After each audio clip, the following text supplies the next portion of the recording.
Assalamualaikum. Waalaikumsalam. Bu, maunya apakah 8 kecerdasan manusia itu dipengaruhi oleh kebiasaan kita belakangan ini? Kalau misal kebiasaan berubah, mungkin nggak kecerdasannya juga akan berubah. Oh, multiple intelligence. Iya. Konsep multiple intelligence ini atau yang orang bahasa populernya istilahnya bakat, ya. Multiple intelligence itu kan sekarang udah bukan 8 lagi ya, ada ditambah jadi 9. Ya, ditemukan 9. Yang terakhir itu kecerdasan spiritual ya. Nah, semuanya gini ya, ini harus paham ya. Semuanya, semua orang ya, 9-9-nya atau paling nggak 8 ya, 8-8-nya itu ada di otaknya.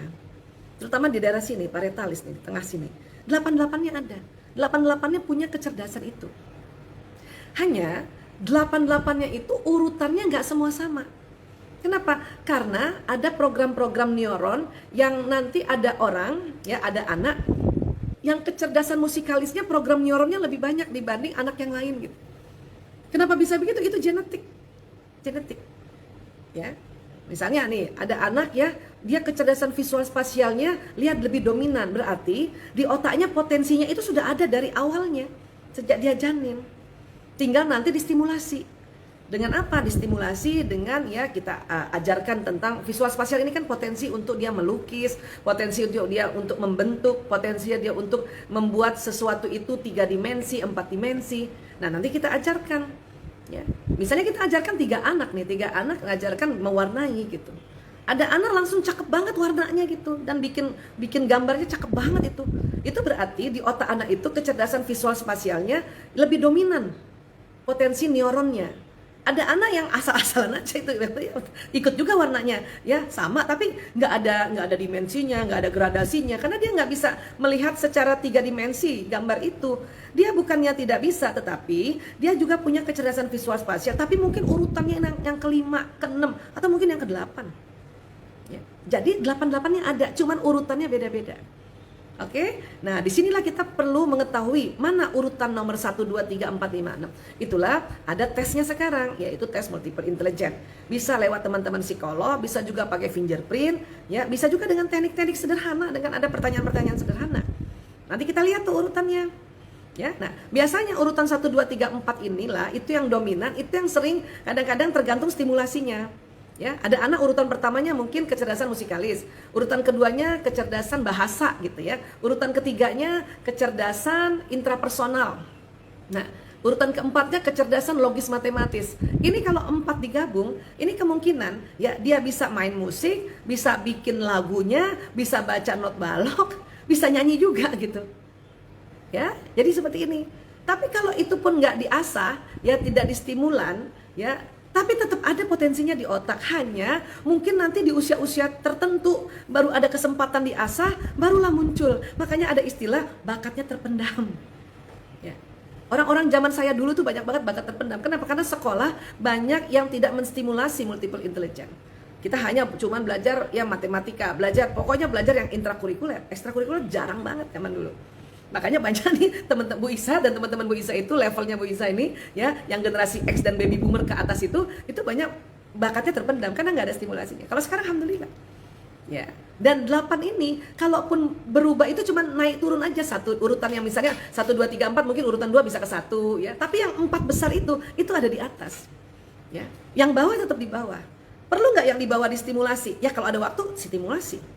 Cuman kalau nggak ada waktu, ya sehari cuman ya seminggu cuman 7 hari, 1 hari 24 jam, itu nggak usah juga susah-susah menstimulasi yang paling bawah.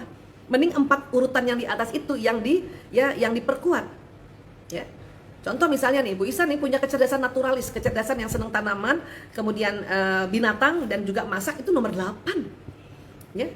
Bisa sih, senang sih lihat tanaman, senang lihat tanaman tapi nggak suka merangkai. Kalau lihat binatang lihat aja dari jauh karena memang tidak ada kecerdasan untuk kenaturalisnya aja, senang aja lihat. Ya. Masak ya standar banget gitu kan. Nah, cuman kalau misalnya nih Bu Isa paksakan dirinya Bu Isa untuk ngikutin kursus menanam, misalnya kursus pet shop kursus ya untuk pet atau kursus masak bisa juga. Cuman paling mungkin kalau setelah kursus nilainya 6. Ya. Kalau nggak kursus misalnya nilainya 4, ya. Waktu kursus setelah kursus jadinya 6. Kan nggak maksimal, ya. Bu Isa ini kecerdasan nomor 1-nya kecerdasan bahasa dan nomor 2-nya kecerdasan interpersonal dengan orang gitu, ya. Itu Bu Isa kecerdasan bahasa sama interpersonal nggak kursus aja nilainya udah 9, nggak kursus, Kalau kursus mungkin lebih lagi dari 10, barangkali gurunya bisa ajarin gitu. Ya, jadi sekali lagi ya 8-8-nya itu ada di setiap manusia. Urutan 1 2 3 4 coba fokus di situ untuk di-upgrade. Yang lainnya itu ya sekedar saja untuk tahu oh itu urutan saya di situ. Tinggal nanti kita bekerja sama. Bu Isa sekarang kalau untuk masak tanaman mendingan telepon temen yang pintar masak. Oh, masakin aku dong ini.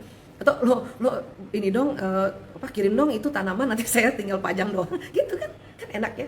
Jadi kita bisa bermitra sesuai dengan kemampuan masing-masing yang dominan. Oke? Iya, mudah-mudahan bisa terjawab dan ini bisa juga difahami oleh yang lain ya. Oke, baik. Lanjut. Ya, Mbak Felinda, Assalamualaikum Bu Aisyah, Waalaikumsalam. Solusi dong, suami saya hobinya mancing lulu sampai ngabisin waktu sampai subuh, nggak ada waktu untuk sama anak dan istri. Solusi dong Bu supaya suami berhenti mancing. Nah lo, ya ibu ya, gimana? Istrinya aja nggak bisa ngetop gimana Bu Isa. Gini ya sayang.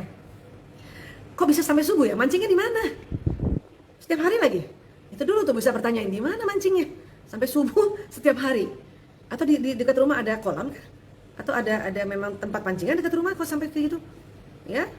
Nah, biasanya orang yang senang mancing ini biasanya orang introvert. Dan pada saat mancing itu dia bukan sekedar mancing, dia mikir. Dia mikir. Ya. Nah, tinggal sekarang di rumah bisa nggak dia mikir dengan santai, tidak dihubra-hubra, tidak didesak-desak gitu. Ya. Itu nggak tahu ya, sesungguhnya nggak tahu karena tadi informasinya nggak terlalu banyak ya. Makanya tadi informasi bahwa mancing sampai subuh, mancing kan mancing ikan maksudnya kan? Apa mancing kemarahan? Yang mana? Mancing ikan kan? Makanya kok sampai subuh? Itu di mana itu? Gitu itu aja masih Ibu Isa informasinya belum jelas ya. Nah, tapi Bu Isa cuma bisa kasih tahu bahwa semua orang yang suka mancing itu orang introvert, orang pemikir dan pengamat itu ya. Karena dia betul-betul ngamatin, dia mikir dan dia menikmati pemikirannya.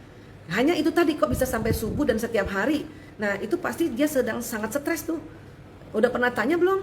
Ya. Dan kalau nanya sama suami tolong intonasi suaranya yang cakep dong, yang lembut gitu. Atau minta waktu, atau temenin juga mancing. Sambil mancing baru ngobrol. Ya. Cuman biasanya istrinya ini atau suami yang introvert, istrinya ekstrovert. Yang mau cepat, yang mau spontan, yang gak suka berlama-lama ngabisin waktu. Ya kan? Biasanya begitu tuh padanannya atau dia punya pasangan. Soulmate-nya kayak gitu. Ya, jadi makanya jadi gemes nggak bisa nemenin suami. Suami juga mungkin tertekan, suami juga mungkin bising kalau selalu di dondor-dondor atau di pressure. Makanya cari aman dia mancing, kan gitu ya. Nah itu dulu yang perlu ditanyakan, ada apa, kenapa kayak gitu. Ya, terus ini dulu nih, mulai kapan mancingnya? Waktu sebelum menikah, waktu ta'aruf pertama atau misalnya di awal-awal kenal itu udah suka mancing apa? Ya.